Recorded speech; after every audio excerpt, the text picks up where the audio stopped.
I finally got my dream home and invited my family to visit.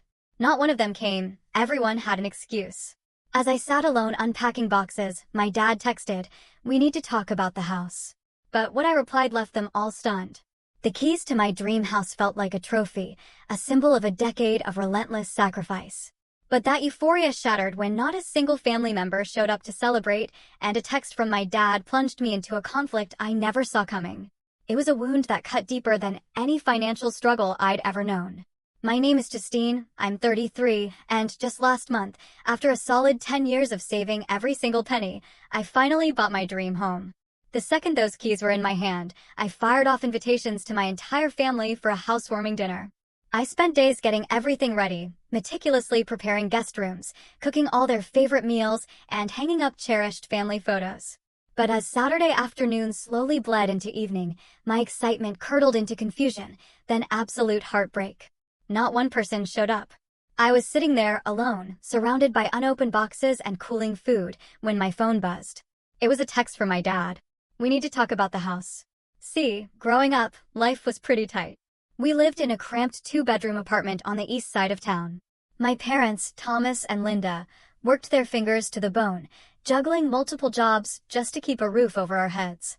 My mom waited tables in the mornings and cleaned offices at night, while my dad bounced between construction and security gigs, whatever paid the bills. My younger siblings, Natalie and Adam, shared the second bedroom, and I slept on a pull-out couch in the living room until I was 17. Money was always tight. I remember my mom making a single pound of ground beef stretch across 3 meals, adding more beans and less meat each time. My dad, he'd track every kilowatt on the electric bill. Leave a light on in an empty room, and you'd get a lecture. "Electricity costs money we don't have," he'd sigh, flipping the switch with a heaviness that carried all his financial worries. But despite all that, we had our Sunday drives. Once a month, Mom would convince Dad to borrow his brother's car, and we'd drive through the fancy neighborhoods across town. Those streets, lined with beautiful houses, absolutely fascinated me.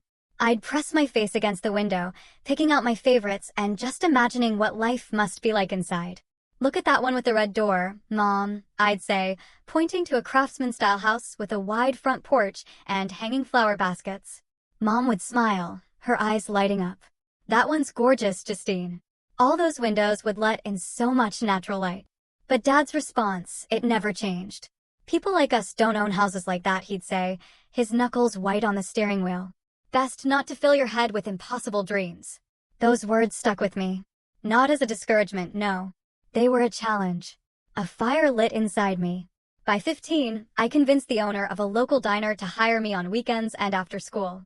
I saved every single dollar, stashing my earnings in a lockbox under my pull-out bed.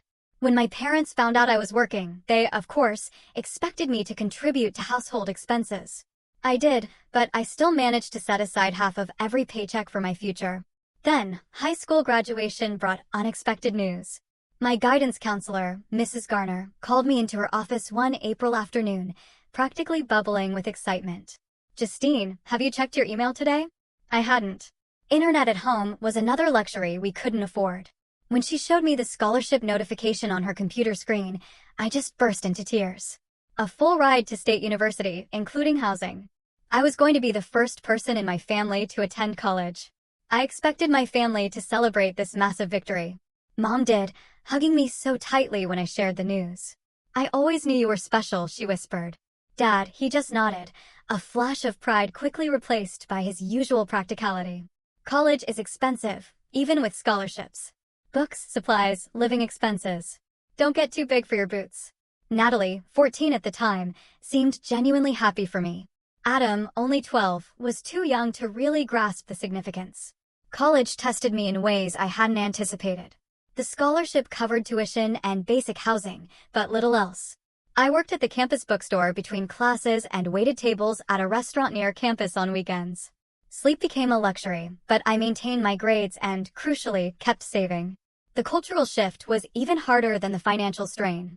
So many of my classmates came from wealthy families. They spoke about European vacations and had parents who were doctors, lawyers, business executives.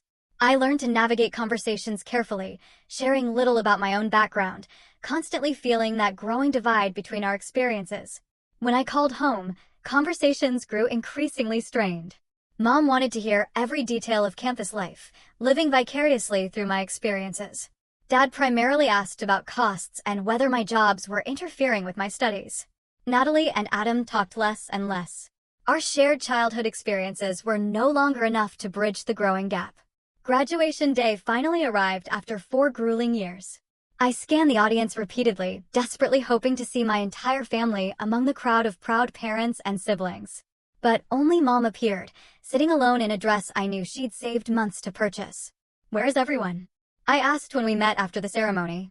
"Your father picked up an extra shift. They're short-handed at the site," she explained, not meeting my eyes. "Natalie has a school project due Monday, and Adam wasn't feeling well." I just nodded, swallowing my disappointment. We took pictures, just the two of us, my hard-earned diploma between us. Later, I realized this day set a pattern that would define our family dynamics for years to come. My achievements, however significant to me, often received minimal acknowledgement from most of my family. Their absence at graduation was just the beginning. Armed with my marketing degree, I landed an entry-level position at Blake & Associates, a mid-sized marketing firm downtown. The starting salary wasn't impressive, but the growth potential was real. I found a studio apartment 20 minutes from the office by bus. The space was barely 400 square feet with a kitchenette so small I could touch opposite counters without stretching my arms fully. But it was mine, and the rent allowed me to continue saving. My financial plan was meticulously detailed. Each paycheck was divided, 50% for essential expenses, 30% for savings specifically earmarked for a future home, and 20% for everything else, including the occasional movie or dinner out. I tracked every single dollar on a spreadsheet, watching my house fund grow incrementally. "You need to live, eh?" "Little," my colleague Samantha would say, waving concert tickets. I declined. "You're only young once."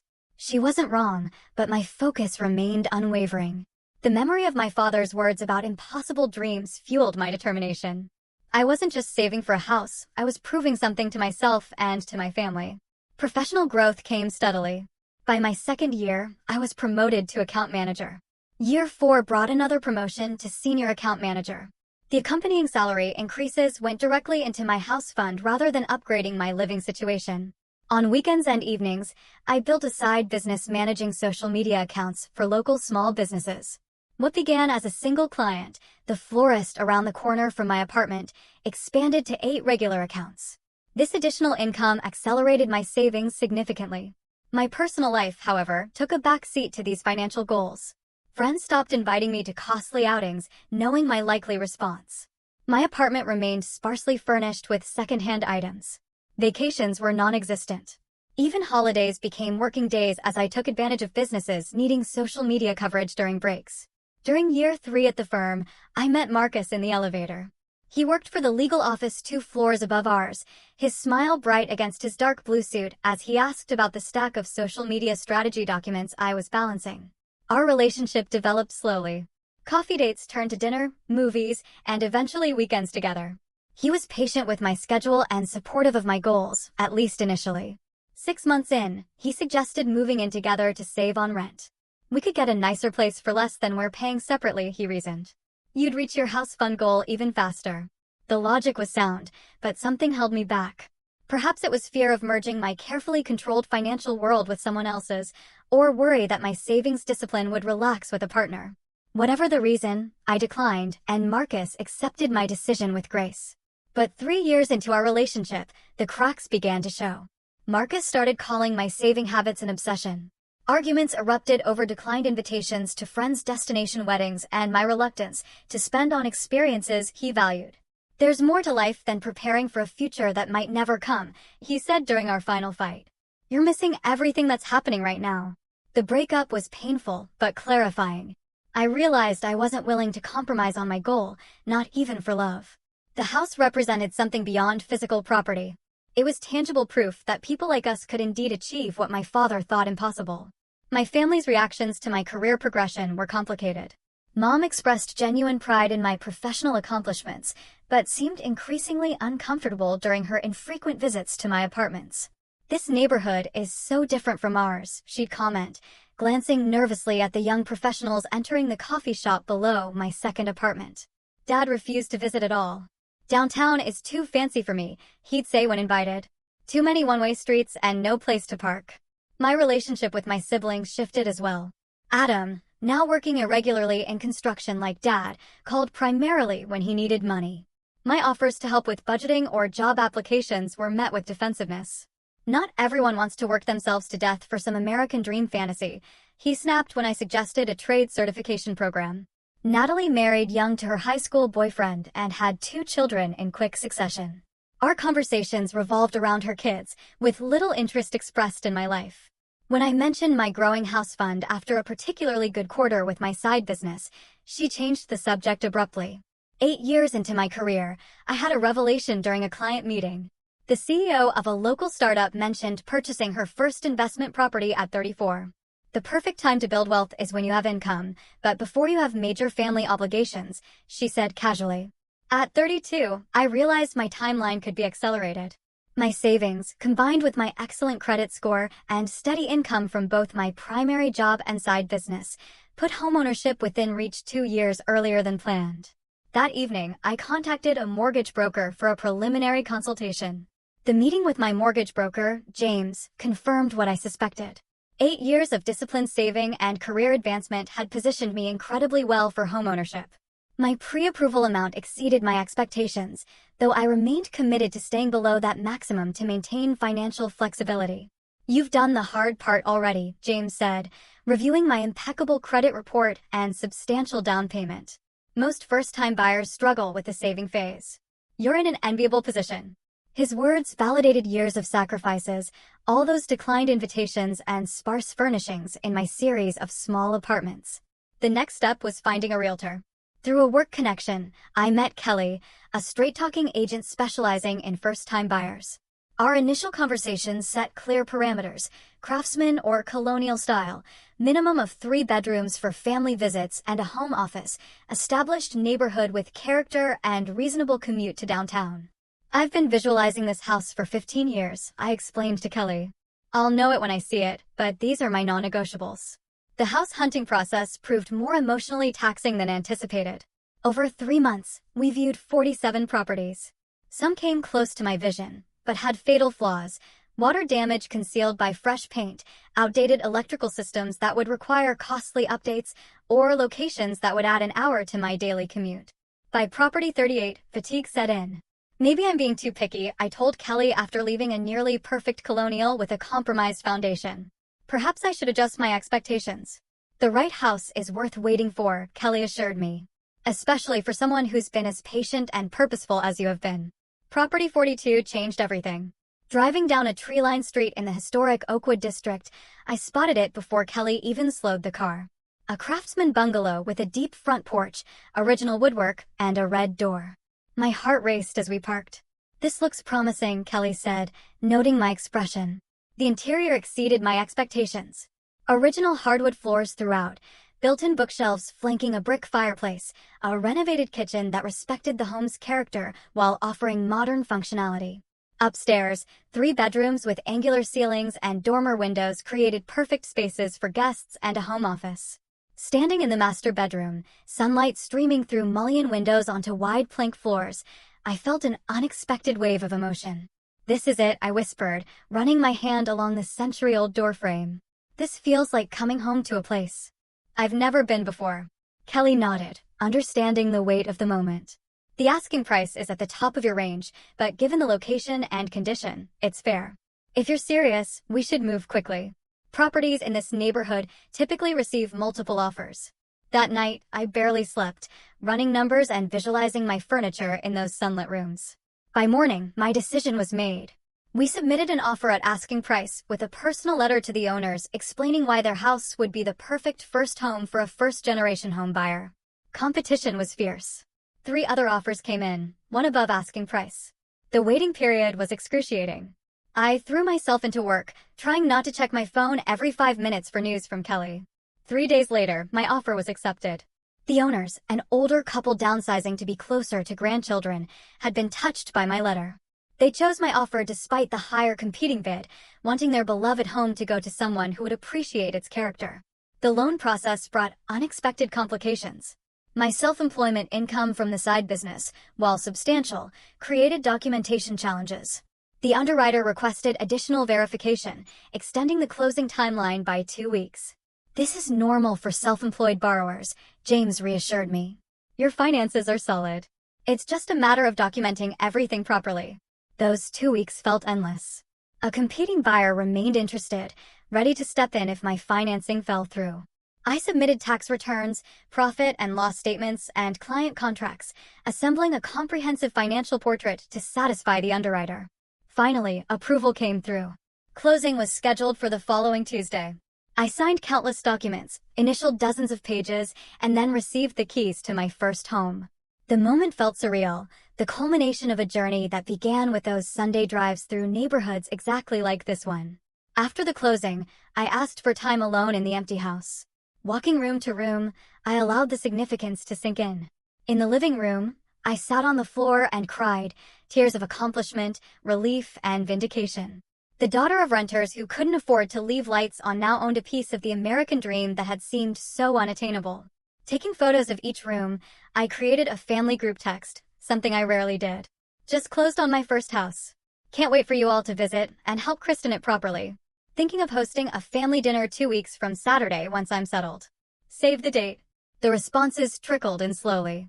Mom sent a "congratulations." Natalie replied with a thumbs up emoji. Adam didn't respond at all. Dad finally wrote, "Houses like that have high maintenance costs. Hope you budgeted for repairs." The tepid reaction stung, but it couldn't diminish my accomplishment.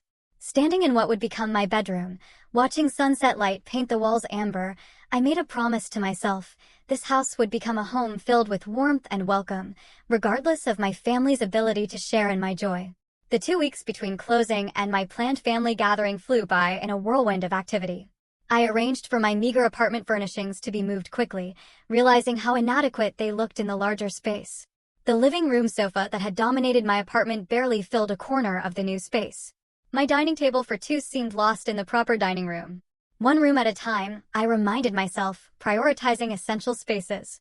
I found a second-hand dining table that could seat 8, perfect for the family dinner I was planning. A quick coat of paint refreshed it, and new chairs from a budget-friendly store completed the set. With basic furnishings in place, I turned my attention to preparing for my family's first visit.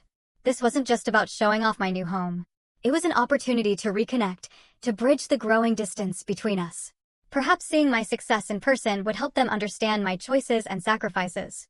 The guest room for my parents received special attention. I splurged on a new mattress and quality bedding, knowing Dad's back problems often made sleeping away from home difficult. The second bedroom was prepared for Natalie, her husband Troy, and their children, with an air mattress set up for the kids alongside the queen bed. The small third bedroom, eventually planned as my home office, would accommodate Adam. Shopping for groceries, I filled my cart with ingredients for everyone's favorites. Dad's love for pot roast with carrots and potatoes, Mom's weakness for blueberry cobbler, Natalie's preference for Caesar salad, Adam's fondness for buffalo chicken dip as an appetizer. The bill at checkout made me wince, but this celebration warranted the expense. Throughout the house, I created thoughtful touches. A photo wall in the hallway displayed family pictures spanning decades, Mom and Dad on their wedding day, Natalie and Adam as toddlers splashing in a kiddie pool, all four of us at a rare beach vacation when I was 12. Recent photos were noticeably absent, a reality I hoped this visit might begin to change. Welcome baskets awaited each family member. For Mom, a gardening book and seed packets for the backyard plot we could plan together. For Dad, a custom keychain with the house address, symbolizing his welcome anytime. For Natalie's kids, age-appropriate books and coloring supplies. For Adam, a local brewery gift card for the tour I thought we might take together. 1 week before the planned dinner, I sent formal invitations with detailed directions, parking information, and a warm note expressing how meaningful their presence would be. Initial responses seemed positive. Mom called asking what she could bring. "Just yourselves," I assured her. "Everything else is taken care of." Natalie texted that Troy had arranged time off work and they were looking forward to seeing the new place. Adam responded with a brief, "I'll be there," that nonetheless lifted my spirits. Dad remained silent, but Mom assured me they would drive together. Then, 3 days before the dinner, the shift began. Natalie called first. Justine, I'm so sorry, but Emma has come down with an ear infection. The pediatrician says she shouldn't travel this weekend. I suggested trying to salvage part of the visit. Could Troy stay with Emma while you and Jack come? Troy's mother was counting on us visiting her Sunday, so he needs to take Jack there while I stay with Emma, she explained, her excuse growing more complicated. We'll definitely come another weekend once everyone's healthy. I accepted her explanation, disappointment settling in my stomach. That evening, Adam texted, "Boss just scheduled me for Saturday. Someone called out, and I need the hours." Sorry, sis. This felt less believable. Adam rarely picked up extra shifts, frequently complaining about his manager's last-minute scheduling. Still, challenging him would only create tension. I responded with understanding and an offer to reschedule. Thursday brought Mom's call, the one I'd been dreading after the pattern established by my siblings. "Your father's back is acting up something terrible," she began, her voice carrying familiar notes of apology. "He can barely make it from the bedroom to the kitchen today. There's no way he could sit in the car for an hour each way." "I could come pick you up," I offered, desperation edging into my voice. "Or just you could come, and we could FaceTime Dad during dinner." "You know he wouldn't want me traveling alone," she replied. "And he'd feel terrible being left out completely. Better to postpone until he's feeling stronger." By Friday afternoon, my family dinner for 6 had dwindled to a party of 1. I stood in my kitchen, surrounded by groceries for meals no one would eat, staring at the dining table set with new plates and carefully folded napkins. The house that had felt so full of potential now echoed with emptiness. I tried calling each family member, offering alternative dates, different arrangements. Anything to salvage the gathering.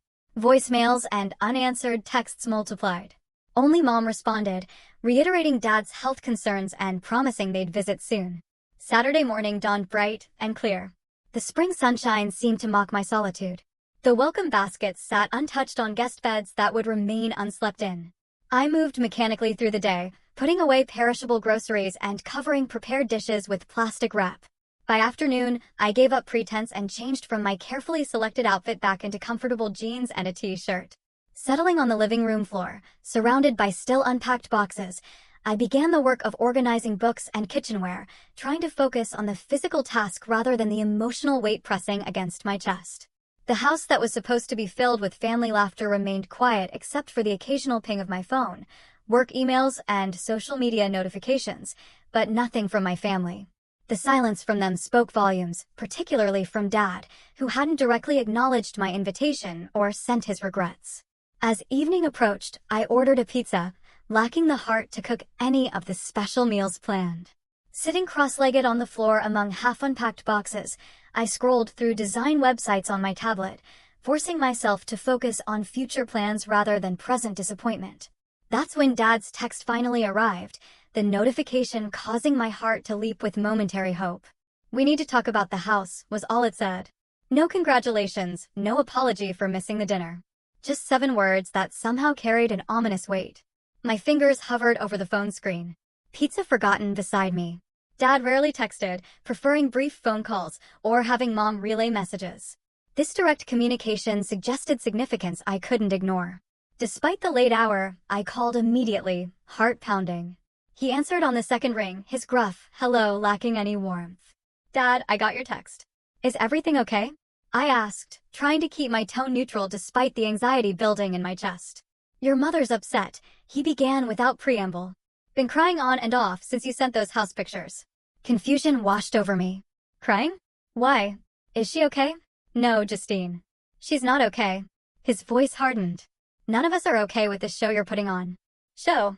I echoed, genuinely bewildered. "What are you talking about?" "This fancy house in that hoity-toity neighborhood. The dinner invitation like you're some kind of hostess from those magazines your mother used to read. It's not you, Justine. At least not the you we raised." The accusation landed like a physical blow. I sank back against an unopened box, struggling to process his words. "Dad, I've worked for this house for years. You know that. I saved every penny, worked multiple jobs. This isn't some show. It's the result of a decade of hard work." "Hard work?" He scoffed. "Is that what you call it when you turn your back on your family? When you stop coming to Sunday dinners because you're too busy with your office job and side hustle? When you move to neighborhoods where your own father feels uncomfortable visiting?" Each question increased in volume until he was nearly shouting. In the background, I could hear Mom's muffled voice urging him to calm down. I never turn my back on anyone. I protested, my own voice rising to match his intensity. I invited everyone here this weekend. I prepared rooms for each of you. Cooked all your favorite foods. Because we don't belong in a house like that, he exploded. Your mother took one look at those hardwood floors and fancy kitchen and knew she'd be afraid to touch anything. Adam said he felt sick seeing those pictures, knowing he'll never afford anything close to that on construction wages. Even Natalie felt it. Said you were showing off, making it clear how far you've moved beyond us. Tears sprang to my eyes. His words cut deeper than he could possibly know. That was never my intention. I wanted to share this with you, not make anyone feel bad. Well, you failed, he stated flatly. Your mother thinks you're embarrassed by where you came from, that you bought this house to escape your roots, to escape us. That's not true, I whispered, though doubt began creeping in. Had I unconsciously chosen a neighborhood so different from my childhood home as a form of rejection? Isn't it, Dad? He continued. When was the last time you brought any of those work friends to meet us? When was the last time you talked about your family at that fancy office? Do your colleagues even know your father works construction and your mother cleans houses? The question struck nerves I didn't realize were exposed. I had compartmentalized my life, keeping my background separate from my professional world. Not from shame, I told myself, but from a desire to be judged on my own merits rather than my origins. I'm proud of where I came from. I insisted, voice breaking. Everything I've accomplished is because of what you and Mom taught me about work ethic and persistence. Save it, Dad interrupted. Actions speak louder than words, and your actions say you're building a life that doesn't include us. This house is just the final proof. Mom's voice grew louder in the background, and Dad must have partially covered the phone because their exchange became muffled. When he returned, his tone had shifted from anger to something more resigned. Your mother wants me to tell you she loves you no matter what, he said mechanically. But I need to be straight with you, Justine. This changes things between us. You keep flaunting your success, making the rest of us feel small. There's going to be consequences for our relationship. Consequences? I repeated, disbelief coloring my tone. Are you actually threatening to cut me off because I bought a house? Because I succeeded? Call it what you want, he replied coldly. Just know that choices have consequences. Always have. The call ended abruptly, leaving me in stunned silence. The pizza congealed in its box, forgotten. The emptiness of the house suddenly felt oppressive rather than peaceful. Each room a testament to what I had supposedly chosen over my family. I moved through the rooms in a daze, touching the walls, the door frames, the countertops that had brought me such joy just days earlier. Each beautiful feature now felt tainted by my father's accusations. The guest rooms mocked me with their emptiness, the welcome baskets pathetic in their optimism. In the master bedroom, I caught my reflection in the mirror. Designer jeans and a casual top that cost more than my father likely spent on clothes in a year. When had that happened? When had I started spending $80 on shirts without blinking, when I grew up watching my mother darn socks rather than replace them? Had success changed me in ways I hadn't recognized? Had I, in my determination to rise above financial struggle, inadvertently elevated myself away from the people who had shaped me? These questions circled like vultures as I sank onto the edge of my bed. The night stretched endlessly before me, a dark canvas for painful self-examination. Sleep evaded me completely as I replayed years of interactions, searching for the moment when advancement became alienation in my family's eyes. By dawn, my eyes were swollen from tears, but my mind had achieved a clarity that had been missing. The house wasn't the problem. My success wasn't the problem. The real issue ran deeper, rooted in complex family dynamics and expectations that I had both fulfilled and defied. Morning light filtered through curtainless windows, casting long shadows across my bedroom floor. My night of painful reflection had crystallized something important. I couldn't control my family's reactions, but I could control my response. This realization felt simultaneously liberating and terrifying. After a shower and coffee, I sat at my new dining table with my laptop open. The words didn't come easily, but they came honestly. I drafted, deleted, and redrafted my response multiple times. This wasn't just a reply to Dad's accusations, it was a declaration of boundaries I should have established years ago. The final text was longer than I typically sent, but each word felt necessary. Dad, Mom, Natalie, and Adam, I've spent the night thinking about our conversation and the feelings behind your absence yesterday. This is difficult to write, but I need you to hear me. First, I love you all deeply. Nothing about my career path or this house purchase changes that. You are my roots, my foundation. The work ethic that built this life came directly from watching Dad work double shifts and Mom juggle multiple jobs. Every sacrifice you made for us kids taught me the value of persistence. But loving you doesn't mean I must diminish myself to make you comfortable. My success isn't a rejection of my upbringing, it's the fulfillment of the potential you nurtured. When I look at this house, I don't see an escape from my past. I see the physical manifestation of lessons you taught me. I won't apologize for working hard and achieving goals. I won't pretend I haven't earned this to soothe feelings of inadequacy I never created or intended. Most importantly, I won't sell this house or downplay my accomplishments to maintain relationships that should be strengthened, not threatened, by my success. The door to this home will always be open to each of you whenever you're ready to walk through it without resentment or judgment. I've created spaces here specifically with you in mind.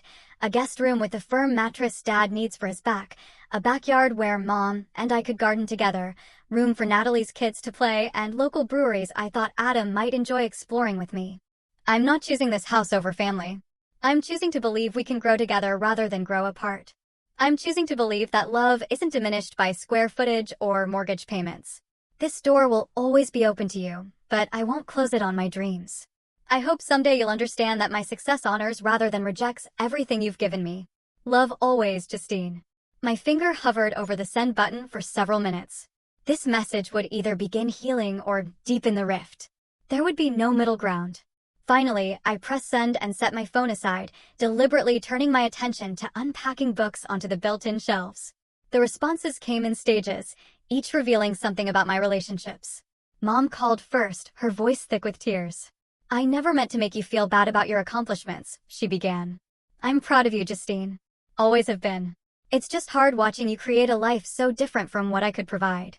You provided everything that matters, Mom, I replied gently. Love, values, strength. The rest is just stuff. Our conversation lasted nearly an hour, the first truly honest exchange we'd had in years. She admitted feeling intimidated by my career and financial stability, confessing that my father's reaction stemmed partly from his own sense of failure. He wanted so much more for us than what he could achieve, she explained. Seeing you accomplish what he couldn't, it's complicated for him. I understand that, I acknowledged, but I need him to see that my success is his success, too. Everything I am began with you both. We ended the call with tentative plans for her to visit alone the following weekend. Just us girls, she suggested. Your father needs more time. Natalie texted next, her message unexpectedly vulnerable. I lied about Emma being sick. The truth is, I was jealous and ashamed. Troy and I can barely afford our apartment rent, and seeing your beautiful house made me feel like a failure. I'm sorry. Your message made me cry. Can we start over? I called her immediately, and our conversation revealed years of competitive feelings I'd never recognized. As the older sister who seemingly did everything right, I represented a standard she felt she couldn't meet. My achievements had unwittingly become a measuring stick against which she judged her own life choices. I've never thought less of your choices, I assured her. You have beautiful children and a loving marriage. Those are successes that can't be measured in dollar signs or property deeds. We ended the call with plans for a proper visit the following month once she'd worked through some of her complicated feelings. Adam maintained radio silence for 3 days before sending a terse text. Need time to process. Not ready to talk yet. It was the most honest communication we'd had in years, and I respected his boundary without pushing for more. Dad's response was the most painful. A week passed with no word. Then a birthday card arrived in the mail containing a gift card to a home improvement store. No note accompanied it, but the choice of gift acknowledged my new homeowner status, a small step toward acceptance. The weeks that followed brought a mix of sadness and liberation. I missed the easy family relationships I'd once taken for granted, but there was also relief in no longer maintaining the fiction that everything was fine between us. The honest exchanges, however painful, felt like clearing stagnant air. I threw myself into making the house truly mine. Walls were painted, furniture arranged and rearranged, window treatments installed. Each decision reflected my taste and needs rather than considerations of what others might think, a freedom I hadn't previously allowed myself. When a colleague asked about my weekend plans and I mentioned renovating the guest bathroom, she asked casually, "Will your family be visiting to see the improvements?" For the first time, I answered without evasion or sugarcoating. We're working through some complicated feelings about my move. Family dynamics are challenging sometimes, but we're figuring it out step by step. Her knowing nod and shared story of similar struggles with her own relatives made me realize how universal these experiences were. The pretense of perfect family harmony I'd maintained had only isolated me further. This revelation sparked another important decision. I joined a first-generation professionals networking group, connecting with others navigating the complicated territory between their roots and their achievements. Their stories of similar family tensions helped me understand I wasn't alone in these struggles. 3 months after the failed family dinner, I hosted my first real gathering in the new house, not for family, but for friends and colleagues who had supported my journey. As glasses clinked and laughter filled rooms that had once echoed with emptiness, I felt the house transforming from a symbol of division to one of new beginnings. 6 months after moving in, my house finally felt like home. The living room walls, once bare, now displayed a mixture of local art and personal photographs. The kitchen had become my weekend sanctuary, where I experimented with recipes far more ambitious than anything I'd attempted in my apartment's minimal cooking space. The garden beds, dormant when I purchased the property, now burst with herbs and flowers, the result of weekend labor that left dirt under my fingernails and satisfaction in my heart. On a warm Saturday evening, my dining room hosted its first proper dinner party. 8 people gathered around the table that had sat empty that first weekend. Colleagues from work, neighbors from down the street, and friends from my first-generation professionals group. Wine flowed. Conversation bounced between topics, and laughter rang through rooms that had once felt cavernous in their emptiness. To Justine, toasted Diane from next door, raising her glass, who not only restored this beautiful old house, but filled it with warmth and welcome. The words touched me deeply. This was exactly what I'd envisioned when first walking through the property, not just owning walls and floors, but creating a space where connections flourished. The path with my family remained more complicated, marked by tentative steps forward and occasional retreats. Natalie had been the first to truly breach the divide, visiting initially without her husband and children, almost secretively, as if testing whether these new waters were safe. "This is really beautiful, Justine," she'd admitted, running her hand along the original woodwork. "I can see why you fell in love with it." That first visit had led to others, eventually including Troy and the children. Watching her 5-year-old son Jack race through the backyard, building fairy houses beneath the oak tree while her daughter Emma arranged pebbles along the garden path, healed something in both of us. "They love coming here," Natalie confessed during her 3rd visit. "Jack asked yesterday if we could move to a house with pretty windows like Auntie Justine's." Mom had established a routine of visiting for coffee on Wednesday mornings when Dad was at his weekly physical therapy appointment. These visits began awkwardly, with Mom perched at the edge of the sofa as if afraid to fully occupy the space. Gradually, she relaxed, eventually helping me select curtains for the living room and suggesting placement for family photos. "I brought something for you," she said one Wednesday, pulling a small box from her purse. Inside lay Grandma's china teacup and saucer, a family heirloom I'd admired since childhood. "It belongs here now with you." The gesture acknowledged something important, that this house, despite its difference from our family's previous homes, was now part of our shared history. Adam maintained the most distance, responding sporadically to texts, but declining invitations to visit. Our relationship had always been the most tenuous, his resentment of my academic achievements dating back to high school. Still, small shifts emerged. When he needed help creating a resume for a job application, he called, rather than asking Mom to relay the request, as he would have previously. "The place looks nice in the background," he commented during our video call, noticing the built-in bookshelves behind me. "You always did have an eye for that stuff." Coming from Adam, this qualified as effusive praise. Dad remained the final holdout. He had not stepped foot in my house, though Mom reported he asked questions about it after her visits. The birthday card with the home improvement store gift card had been followed by a Christmas card signed with just his name, no message. These small acknowledgments offered hope without resolution. Healing came from unexpected directions. I joined the neighborhood association and volunteered for the community garden project, planting roots of a different kind. These new connections provided perspective on my family situation as neighbors shared similar stories of achievement, creating complicated ripples through family systems. "My father didn't speak to me for 2 years after I got my doctorate," confided Maria, a professor who lived 3 doors down. "He had an 8th grade education and felt my degree was somehow a criticism of him. It took time, but eventually he came around. Sometimes people need space to adjust their vision of you." The most significant shift in my thinking came through therapy, a step I took 4 months after the failed family gathering. Weekly sessions helped me untangle complex emotions around success, family loyalty, and identity. Your achievement doesn't diminish anyone else's worth, my therapist emphasized during a particularly difficult session, and their discomfort with your success isn't something you need to fix by becoming smaller. This perspective freed me from the guilt that had shadowed my accomplishments. I began celebrating milestones openly, a major promotion at work, completing the front porch restoration, without immediately calculating how these successes might be perceived by my family. 9 months after moving in, an unexpected text arrived from Dad. "Your mother says the gutters need cleaning before winter. Do you have someone handling that?" The message contained no warmth, no personal connection, yet it represented something monumental: concern for my home's maintenance, acknowledgement of its importance, and perhaps an oblique offering of practical knowledge. "I got quotes, but haven't scheduled anyone yet," I replied carefully. "Any recommendations?" His response came surprisingly quickly.